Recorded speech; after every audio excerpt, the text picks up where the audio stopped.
السلام علیکم ورحمۃ اللہ وبرکاتہ۔ الحمدللہ والصلاۃ والسلام علی رسول اللہ۔ محترم ناظرین کرام، آج آپ لوگوں کے سامنے 28ویں پارے کا خلاصہ ذکر کیا جا رہا ہے۔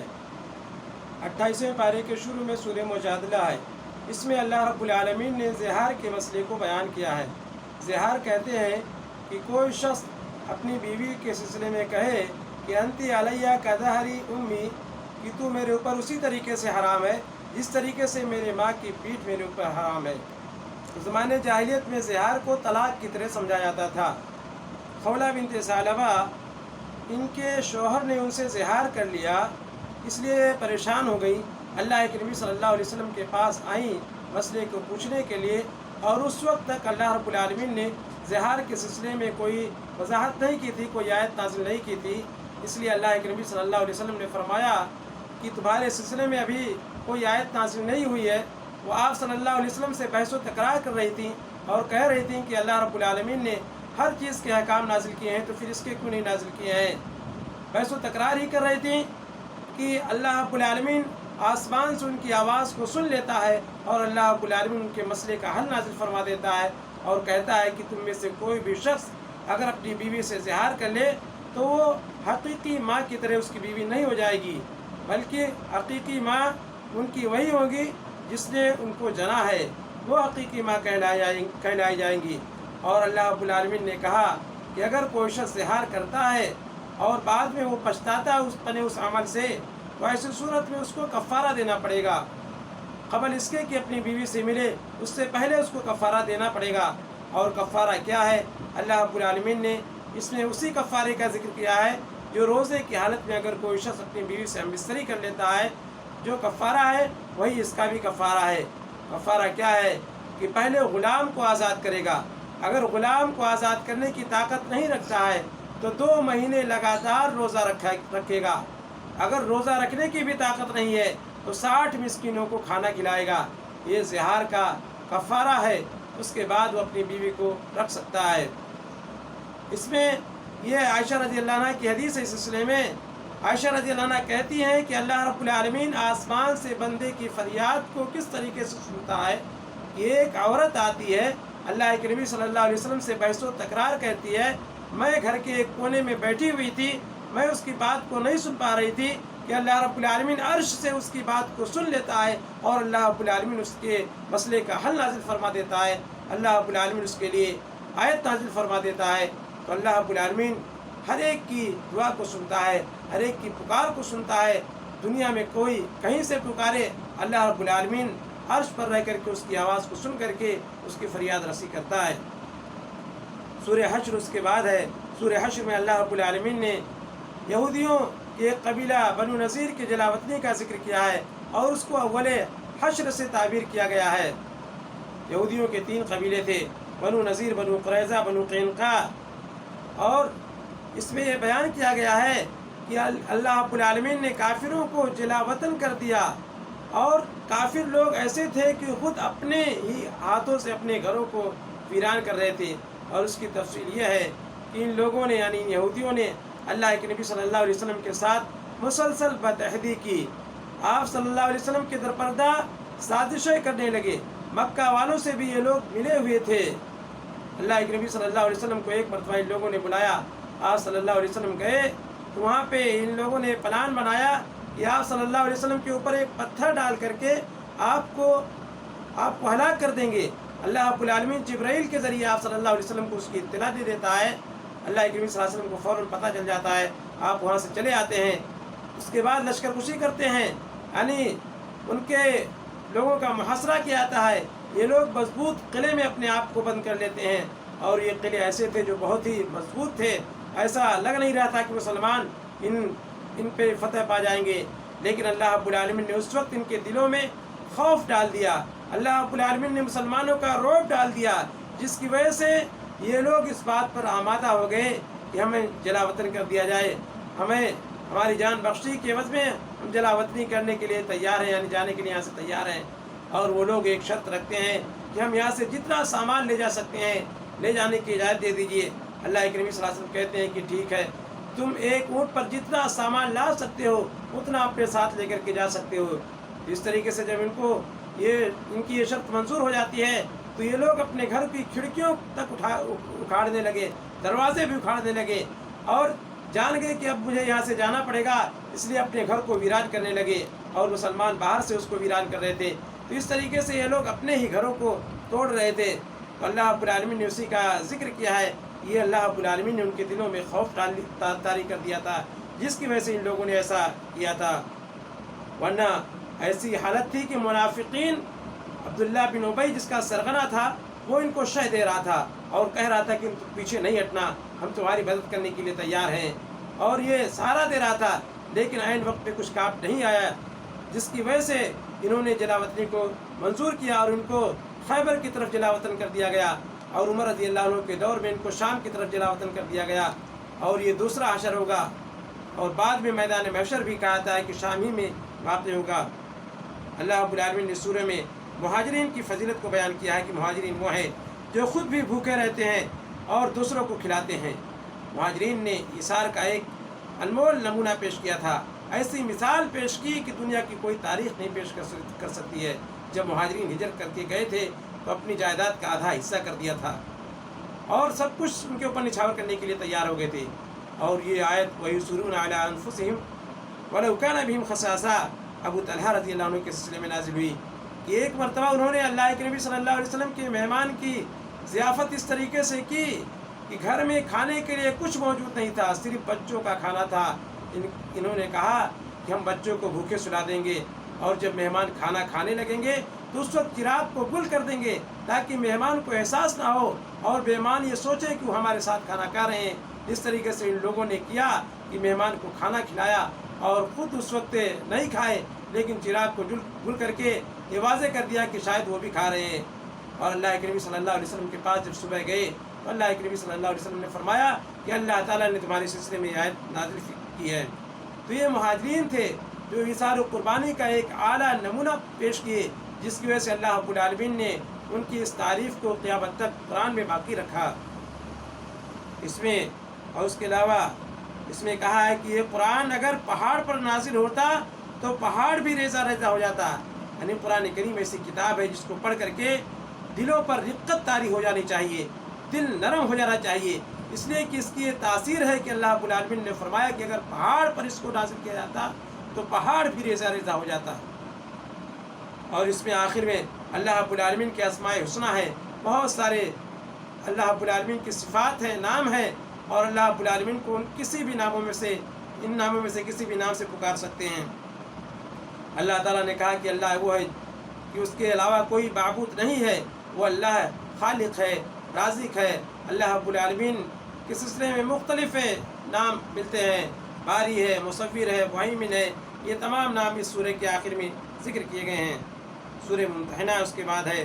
सूरह मुम्तहिना में अल्लाह रब्बुल आलमीन ने कहा है कि ऐ ईमान वालों, जो मेरे दुश्मन हैं, तुम्हारे दुश्मन हैं, उनको तुम दोस्त ना बनाओ। और इसकी तफसील ये है कि अल्लाह के नबी सल्लल्लाहु अलैहि वसल्लम के साथ लोगों ने, मुशरिकीन ने इस तरीके से अरब मक्का वालों ने बदअहदी की, जिसकी वजह से अल्लाह के नबी सल्लल्लाहु अलैहि वसल्लम ने उनके ख़िलाफ़ फौजकुशी करने का इरादा किया। लेकिन एक सहाबी थे हातिब बिन बल्ता, इस राज को, अल्लाह के नबी सल्लल्लाहु अलैहि वसल्लम के इस राज को वहाँ बताना चाहा, और उसकी वजह ये थी क्योंकि मक्का के जितने मुहाजिर थे, हिजरत करके आए थे, उनका कोई ना कोई रिश्तेदार था जो मक्का में उनके बच्चों की देखभाल किया करता था। लेकिन हातिब बिन अबी बल्ता ऐसे सहाबी थे जिनका मक्का में कोई नहीं था, उनके बच्चों की देखभाल करने वाला कोई नहीं था। इन्होंने सोचा हातिब बिन अबी बल्ता ने कि अगर ये एहसान उनके ऊपर कर देंगे तो उसके एवज़ में ये लोग हमारे बच्चों की देखभाल करेंगे और उनके साथ नरमी करेंगे। ये सोच करके एक ख़त लिखते हैं और ख़त एक औरत के हवाले करते हैं और कहते हैं कि जा करके मक्का के रूसा को ये ख़त पहुँचा दो। अल्लाह के नबी सल्लल्लाहु अलैहि वसल्लम को जिब्रील अमीन के ज़रिए बतला दिया जाता है।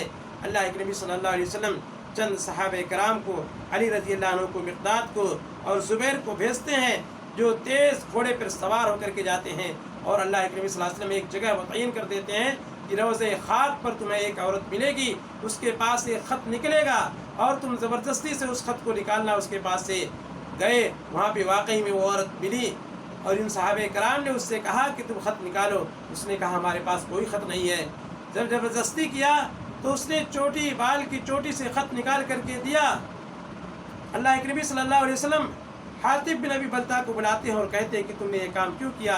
वो कहते हैं कि अल्लाह के नबी कोई मुनाफिकत हमारे दिल में नहीं है और न मैं इस्लाम से फिरा हूँ, बात सिर्फ यही है। वो अपनी वजह बयान करते हैं कि मक्का में कोई नहीं है मेरा, इसलिए एहसान के तौर पर मैंने ये किया था। उमर रज़ी अल्लाह अन्हु कहते हैं कि अल्लाह के नबी आप छोड़ दीजिए, मैं इसकी गर्दन को उड़ा देता हूँ। अल्लाह के नबी सल्लल्लाहु अलैहि वसल्लम ने फरमाया कि हातिब बिन अबी बल्ता ये बदरी सहाबी हैं। ऐ उमर, अल्लाह रब्बुल आलमीन ने बदरी सहाबियों के दिलों को छाक करके देख लिया और कहा कि ईमलू मा शिअ्तुम क़द गफ़रल्लाहु लकुम, कि तुम जो चाहे करो। अल्लाह रब्बुल आलमीन ने क़द गफ़रतु लकुम, अल्लाह रब्बुल आलमीन ने फरमाया कि मैंने तुम सबको बख्श दिया है। यानी बदरी सहाबी के सिलसिले में अल्लाह ताला ने फरमाया कि हमने सबको बख्श दिया है। तो ये बदरी सहाबी में से थे, बदर में शरीक हो चुके थे, इसलिए अल्लाह के नबी सल्लल्लाहु अलैहि वसल्लम ने फरमाया कि हातिब बिन अबी बल्ता जो कह रहे हैं वाकई में सही कह रहे हैं। फिर अल्लाह रब्बुल आलमीन ने आयत नाजिल की और कहा कि ईमान वालों, जो मेरे दुश्मन हैं, तुम्हारे दुश्मन हैं, तुम उनको दोस्त ना बनाओ, इसलिए कि ये तुम्हें मिटाने की कोशिश करते हैं, तुम्हारे सिलसिले में साजिशें करते हैं और तुम उनसे दोस्ती का हाथ बढ़ा रहे हो, तुम्हारे लिए ज़ेब देना नहीं देता है। और उसके बाद इसमें अल्लाह रब्बुल आलमीन ने कहा है कि मुहाजिरीन औरतें अगर तुम्हारे पास आएँ तो तुम उनके ईमान का इम्तिहान ले लिया करो, अच्छी तरीके से जांच लिया करो, पड़ताल लिया करो कि वे ईमान वाली है औरतें हैं या नहीं। अगर वो ईमान वाली औरतें हैं तो अल्लाह रब्बुल आलमीन ने कहा है कि काफिर मर्द उनके लिए फिर हलाल नहीं रह गई, इसलिए कि ईमान वाली हो गई और ईमान वालियों का निकाह एक काफिर मर्द से नहीं हो सकता है। इसलिए अल्लाह रब्बुल आलमीन ने कहा कि काफिर मर्द ने निकाह के वक्त उनको जो कुछ दिया है तुम दे दो और तुम महर दे करके उनसे शादी कर लो। इस तरीके से अल्लाह रब्बुल आलमीन ने भी कहा कि तुम्हारी वो औरतें जो काफिरा हैं और मक्का में रह गई हैं, हिजरत नहीं कर पाई हैं, तुम उनको तलाक दे दो।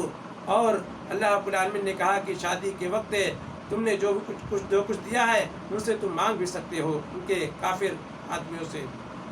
अल्लाह रब्बुल आलमीन ने इसमें भी कहा कि और काफिर और अगर औरतें बैत करने के लिए आएँ तो अल्लाह के नबी आप उनसे बैत कीजिए।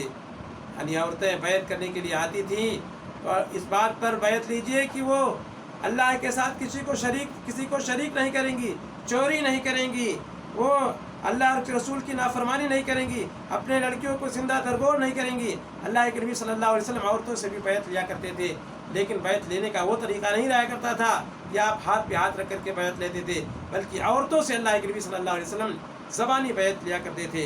सूरह जुमा है, सूरह सफ़ भी है। सूरह सफ़ में अल्लाह रब्बुल आलमीन ने कहा कि ईमान वालों, ऐसी बात तुम क्यों कहते हो जो खुद नहीं करते हो। और अल्लाह रब्बुल आलमीन ने कहा कि ईमान वालों, और तुम्हें ऐसी तजारत बताता हूँ जो तुम्हें दर्दनाक अजाब से निजात देगी, और वो ये है कि तुम अल्लाह उसके रसूल के ऊपर ईमान ले आओ, अल्लाह के रास्ते में अपनी जान और माल से जिहाद करो। यानी सब कुछ अपने माल को, अपनी जान को अल्लाह के रास्ते में कुर्बान करने के लिए तैयार रहो। इसके बदले में अल्लाह रब्बुल आलमीन तुम्हें जन्नत देगा, ऐसी जन्नत देगा जिसके नीचे से नहरें बह रही होंगी, जिसमें तुम हमेशा हमेशा रहोगे। सूरह जुमा में अल्लाह रब्बुल आलमीन ने जुमा के हकाम और मसाइल को बयान किया है। अल्लाह रब्बुल आलमीन ने कहा कि जब जुमा की नमाज के लिए अजान कही जाए तो तुम तेज़ी से मस्जिद की तरफ आओ, और जब नमाज ख़त्म हो जाए तो अल्लाह रब्बुल आलमीन की रोज़ी को तलाश करने के लिए, रिस्क को, फजल को तलाश करने के लिए ज़मीन में फैल जाओ। अल्लाह रब्बुल आलमीन ने इसमें वाक़ई को जिक्र किया है कि एक मरतबा अल्लाह के नबी सल्लल्लाहु अलैहि वसल्लम खुतबा दे रहे थे कि एक तिजारती काफ़िला आता है, सहाबे कराम खुतबे की हालत में नबी सल्लल्लाहु अलैहि वसल्लम को अकेला छोड़ करके तिजारत में लग जाते हैं। अल्लाह रब्बुल आलमीन आयत नाज़िल कर देता है और कहता है कि तुम्हारे लिए ये मुनासिब नहीं है, बल्कि अल्लाह रब्बुल आलमीन के पास जो फज़ल है ये उससे लहौलैब से, ये उससे कहीं ज़्यादा बेहतर है। उसके बाद सूरह मुनाफिकून है। अल्लाह रब्बुल आलमीन ने इसमें मुनाफिकीन की कलाई खोली है। और ग़ज़वे बनु मुस्तलिक़ से अल्लाह के नबी सल्लल्लाहु अलैहि वसल्लम गए इस ग़ज़वे में, तो वहाँ पे एक मुहाजिर और एक अंसार में झगड़ा हो जाता है। मुहाजिर अपने आदमी को पुकारता है, अंसारी आदमी अपने आदमी को पुकारता है। करीब था कि ये मामला बढ़ जाता। अल्लाह के नबी सल्लल्लाहु अलैहि वसल्लम ने मामले को रफ़ा दफ़ा किया। उस वक्त अब्दुल्ला बिन उबई ने कहा कि देखो ये मुहाजिरीन हैं जो तुम्हारा ही खा करके तुम्हारे ऊपर गुर्रा रहे हैं, और ऐसा करेंगे इस बार हम जब मदीना जाएंगे तो हमें से जो इज़्ज़त वाला है वो ज़िल्लत वाले को निकाल देगा।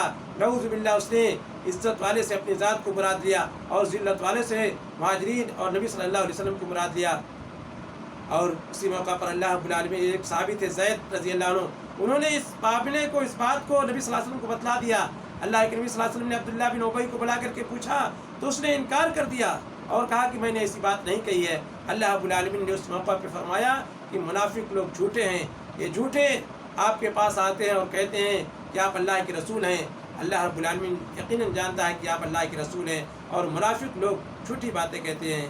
अल्लाह रब्बुल आलमीन ने इनकी कलाई खोल दी है। और अल्लाह रब्बुल आलमीन ने इसी सूरह के आखिर में फरमाया है कि ऐ ईमान वालो, तुम अपने माल को अल्लाह रब्बुल आलमीन के रास्ते में खर्च करो कबल इसके कि मौत तुम्हारे ऊपर आए, इसलिए कि जब मौत आ जाएगी तो उस वक्त तुम कहोगे कि अल्लाह तुम्हें हमें थोड़ा सा मौका दे दे कि हम सदका खैरात कर लें, नेको और सारे लोगों में से हो जाएं। उस वक्त अल्लाह रब्बुल आलमीन किसी को मौखर नहीं करेगा, किसी को अल्लाह रब्बुल आलमीन मोहलत नहीं देगा, इसलिए कि अल्लाह का ये फैसला है कि मौत का वक्त जब आ जाता है तो उस वक्त अल्लाह रब्बुल आलमीन किसी को एक लम्हे के लिए मौखर और मोहलत नहीं देता है। उसके बाद है सूरह तलाक है। अल्लाह रब्बुल आलमीन इसमें तलाक के मसले को बयान कर रहा है कि ईमान वालों, जब तुम तलाक दो तो औरतों को उनकी इद्दत में तलाक दो और इद्दत को शुमार करके रखो। और अल्लाह रब्बुल आलमीन ने भी कहा है कि औरत जब इद्दत के अय्याम में रहे तो उस वक्त तुम अपने घरों से उनको मत निकालो, उस वक्त उनके नानो नफ़ा की जिम्मेदारी भी तुम्हारे सर पर आए। और उसकी एक वजह यह भी है कि तलाक कभी कभी आदमी गुस्से में आकर के दे देता है, लेकिन बाद में जब दिमाग ठंडा होता है तो उस वक्त पछताता है। और हो सकता है जब औरत घर में रहे इद्दत के दौरान में तो आदमी उसके तई नरम हो जाए और अपनी बात को वापस ले ले, रुजू कर ले। ख़ास तौर से जब बच्चे हैं तो बच्चों के ऊपर तरस खा करके आदमी रुजू कर सकता है। इसलिए इसकी ये भी मसलियत है कि ये ख़ानदान उजड़ने से बच जाएगा। इसलिए कहा गया है कि औरतों को अपने घरों में रखना चाहिए, इद्दत के दौरान फ़ौरन नहीं निकाल देना चाहिए। और तलाक देने का तरीका यह है कि औरत को तोहर में तलाक देना चाहिए, यानी औरत जब हैज़ से पाक हो जाए उसके बाद जब तोहर के अय्याम शुरू हों तो उसी दिनों में बग़ैर उनमें हम बिस्तरी किए हुए, यानी उसमें ऐसा तोहर होना चाहिए जिसमें उसने हम बिस्तरी ना की हो, फिर उसमें वो तलाक देगा और तलाक की इद्दत को शुमार करेगा। तलाक की इद्दत अल्लाह रब्बुल आलमीन ने कहा कि 3 हैज़ हैं। इस तरीके से वो औरतें जो हैज़ वाली नहीं हैं, इस तरीके से नाबालिग औरतें लड़कियाँ हैं तो उनकी इद्दत 3 महीने है, 3 महीने तक वो इंतज़ार करेंगी। और अगर कोई हामिला औरत है तो उसकी इद्दत वज़ई हमल है, यानी जब तक हमल उसका हो नहीं जाता है उस वक्त तक वो इद्दत में रहेगी। अल्लाह रब्बुल आलमीन ने इसमें यही कहा है कि 2 तलाक तक आदमी रुजू कर सकता है, लेकिन अगर 3 तलाक दे दिया तो ऐसी सूरत में औरत से रुजू नहीं कर सकता है, उसके बाद वो औरत हराम हो जाएगी। सूरह तहरीम इसमें अल्लाह रब्बुल आलमीन ने ये ज़िक्र किया है कि ऐ नबी, आप ऐसी चीज़ को अपने ऊपर हराम क्यों करार देते हैं जिसको अल्लाह ताला ने आपके लिए हलाल करार दे दिया है। इसका शान नुज़ूल यह है कि अल्लाह के नबी सल्लल्लाहु अलैहि वसल्लम ने एक मरतबा शहद को अपने ऊपर हराम करार दे दिया, और उसका पस मंज़र यह है कि अल्लाह के नबी सल्लल्लाहु अलैहि वसल्लम अज़वाज मुतहरात में से ज़ैनब बिन्त जहश के पास जाते थे, वहाँ शहद पीते थे और काफ़ी देर तक बैठे रहते थे। आयशा रज़ियल्लाहु अन्हा, इस तरीके से हफ्सा रज़ियल्लाहु अन्हा जो उनकी सौकन थी, उनको ये चीज़ नागवार गुजरी। इसलिए इन लोगों ने प्लान बनाया कि अल्लाह के नबी सल्लल्लाहु अलैहि वसल्लम जब ज़ैनब के पास से हम में से किसी के पास भी आएंगे तो हम में से तमाम बीवियाँ ये कहेंगी कि अल्लाह के नबी आपने मगाफिर पी ली है जिसकी वजह से आपके मुँह से बू आ रही है। चुनांचे अल्लाह के नबी सल्लल्लाहु अलैहि वसल्लम ज़ैनब रज़ियल्लाहु अन्हा के पास जाते हैं, शहद पीते हैं। शहद पीने के बाद जब इन बीवियों के पास आते हैं, हफ्सा के पास आते हैं, आयशा रज़ियल्लाहु अन्हा के पास आते हैं, तो तमाम बीवियाँ कहती हैं कि अल्लाह के नबी आपके मुँह से मगाफिर की बू आ रही है। अल्लाह के नबी सल्लल्लाहु अलैहि वसल्लम कहते हैं कि मैंने तो ज़ैनब के पास शहद पी है और आइंदा मैं इसको नहीं पीऊँगा, इसको मैं अपने ऊपर हराम करार देता हूँ। अल्लाह रब्बुल आलमीन ने उस वक्त आयत नाज़िल की और कहा कि जो चीज़ आपके लिए हलाल है आप उसके अपने ऊपर हराम कैसे करार देते हैं। यानी नबी को भी ये पावर नहीं दिया गया है कि नबी अपनी तरफ से जो चीज़ चाहें हलाल कर दे, जो चीज़ चाहे हराम कर दे। अल्लाह रब्बुल आलमीन के पास ये सारे अख्तियारात हैं। अल्लाह ताला जो चाहता है हलाल, जो चाहता है हराम करार देता है। नबी को ये पावर नहीं दिया गया है। अल्लाह रब्बुल आलमीन ने इसमें कहा कि ईमान वालों, तुम अपने आप को, अपने अहल व अयाल को जहन्नम की आग से बचाओ। वो जहन्नम की आग जिसके ईंधन इंसान और पत्थर हैं और जिसके ऊपर सख्त किस्म के फरिश्तों को अल्लाह रब्बुल आलमीन ने मुतय्यन कर रखा है ताकि वो अजाब देने में कोई तरस ना खाए, कोई रहम ना खाए। इसलिए अल्लाह रब्बुल आलमीन ने बहुत सी तुंद, बहुत ही सख्त गिर फरिश्तों को मुतय्यन कर रखा है जिनके दिल में रहम नाम की कोई चीज़ नहीं है। अल्लाह रब्बुल आलमीन ने कहा है कि ईमान वालों, तुम खालिस तौबा करो, सच्ची तौबा करो, यानी खुलूस दिल के साथ तौबा करो। आइंदा उस गुनाह के ना करने का आज़्म मुसम्मम कर लो। اللہ رب العالمین نے کہا کہ اس گناہ کو چھوڑ دو جس کو توبہ نصوحہ کہا جاتا ہے۔ اللہ رب العالمین نے اس میں کافر عورتوں کی مثال، کافروں کے لیے مثال بیان کی ہے۔ لوط علیہ السلام کی بیوی، نوح علیہ السلام کی بیوی، لوط علیہ السلام کی بیوی، دونوں نیک بندوں کے تحت تھیں، ان کے نکاح میں تھیں، لیکن ان کی یہ نسبت ان کے کچھ کام نہیں آئی اور ان کو کہا جائے گا کہ تم جہنم میں داخل ہو جاؤ۔ اس طریقے سے مومنہ اور مومنوں کے لیے اللہ رب العالمین نے فرعون کی بیوی کی مثال کو بیان کیا ہے کہ فرعون کتنا ظالم و سرکش تھا، لیکن اس کی بیوی آسیہ بہت ہی نیک خاتون تھی۔ انہوں نے کہا کہ اللہ میرے لیے جنت میں گھر تعمیر کر دے اور مجھے فرعون کے ظلم اور شرکت سے نجات دے دے۔